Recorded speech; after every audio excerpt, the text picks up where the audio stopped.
Dead Men Tales is brought to you by SupplyHouse.com, home to over 180,000 plumbing, heating, and HVAC supplies. SupplyHouse.com launched their official app for pros on the go, bringing everything you need right to your fingertips. This fast shopping experience offers the ability to manage safe carts, scan barcodes, and quickly reorder products. Download the SupplyHouse.com app today on any Apple or Android phone for fast shopping on the go. From HeatingHelp.com, it's Dead Men Tales. I'm Dan Holohan. Mike always wrote his initials on the pipes with a wax crayon.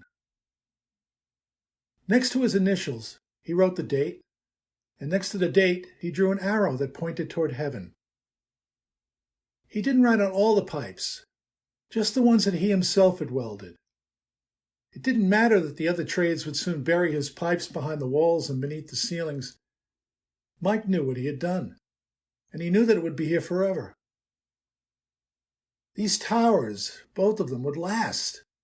Of that there was no doubt. You did not build something like this and then take it down a few years from now. Not even 100 years from now. You did not build something as enormous as this and take it down. No, these towers would define this city and its people, and they would forever change the men and women who built them. He would grow old in this city and look at his towers and know that a part of him was now part of them. And that was good enough for Mike. When the building was still just a deep hole in the ground and Mike had begun writing on his pipes and pointing his arrows toward the sky, his partner would laugh at him. "You're going to need a lot more crayons," his partner would say. "Ah, you're so young," Mike would say. "Don't you know what we're doing here, lad?" And his partner would laugh. "Here we go," he'd say. "The work outlives the man, lad." And Mike would nod and smile. "We're building an American Cathedral here, lad. An American Cathedral. It will rise to the heavens and be here forever. Long after we're dead and gone, people will look at our work and admire what we built. This is a special place, this one." His partner would shake his head and laugh. "You saw the drawings. These things are just big boxes, Mike. They're going to be as ugly as sin. To me, they're just next week's grocery bill and next month's rent."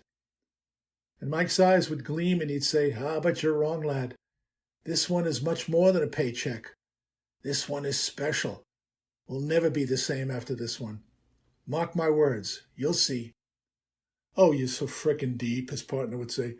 "And you're such a young pup," Mike would say. And they'd both have a good laugh for themselves, neither taking the other too seriously.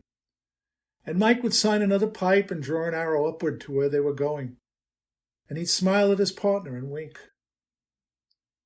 They're a good team, these two. They'd been together for 5 years, moving from job to job, always together, as it is with this trade. They knew that they'd be working on these towers for a good long time. There was no denying that at this point. The die had been cast, and this was a project that no one could stop. It rose by the will of the workers, each day a bit taller. They would build these towers, and they would put away some of the money for their children and for vacations and for their future. And as they arrived at work each day, they would look up, and then they would build some more. Sometimes they'd stop for a pint or two before riding the subways home. They'd talk about sports and politics and, of course, the work. There was always the work. It would take a good long time to finish this one. Every day, year after year, Mike wrote on his pipes. Thousands of people rode the subways to this site, and they muscled these towers upward, and Mike drew his arrows and wrote his initials and the dates that marked the passing of a man's years. And one day they were done. They finished, and Mike drew his last arrow on the highest pipe in the city of New York. It was beneath the ceiling, but Mike knew that it was there, and that it would always be there, and that was good enough for him. They finished and moved on, and they grew old together, as good partners will.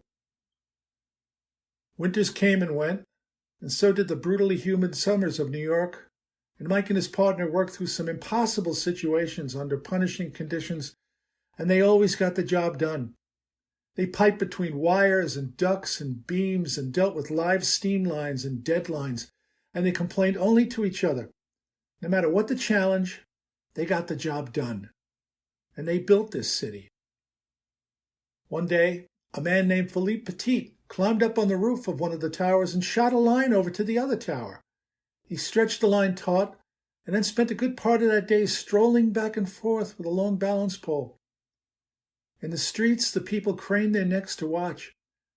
The police arrested him when he finally came off the high wire, and then they posed for pictures with that funny little man. Owen J. Quinn got up onto the roof with a parachute one day and captured everyone's imagination as well. He was arrested in the street, and then he posed for his photos with the cops. Everyone was smiling because this was New York City, and absolutely anything can happen here. And then one day, George Willard climbed up the outside of the tower like a human fly, and the cops spent the day with him, dangling there from window washers' rigs, chatting it up and trying to talk him into stopping this nuttiness. And the day rolled on, and they got to know each other pretty well. And they arrested him up there on the top, and then they all posed for pictures. And everyone smiled because this was New York City. The towers took on a magical quality as these things happened, and later a mythical strength when those people tried to blow it up. No one ever knew what to expect next. This was New York, and anything can happen. And Mike watched it all on the TV, and he grew quiet. He had done good work. And then the kids finished college, and his knees gave out, and Mike knew that it was time to pack it in. He and his wife Mary moved to a small house in Florida, and he took it easy for a change. And when Mike would see New York City on the TV, he would smile and remember what he had done there. He had built an American Cathedral that would stand forever. Mary found him in his chair one hot afternoon. She had gone out for groceries, and when she returned, he was gone. The last thing she had said to him was, "Do you need anything?" And he had smiled and shaken his head. "No, I'm fine," he had said. "I'm fine." They laid him to rest in the borough of Queens, where you can see the buildings of old New York standing tall just across the East River. His partner came with flowers the other day. He looked across the river to the scar in the cityscape where a working man had once signed his initials on pipes and left waxed arrows that tried to reach all the way to heaven. And he cried. I wrote that story nearly 20 years ago. It still gets me teary-eyed. If you liked it, please share it. And if you haven't already, please subscribe to this podcast. I have many more stories to tell you in the weeks to come. And I appreciate you so much for listening. Thanks.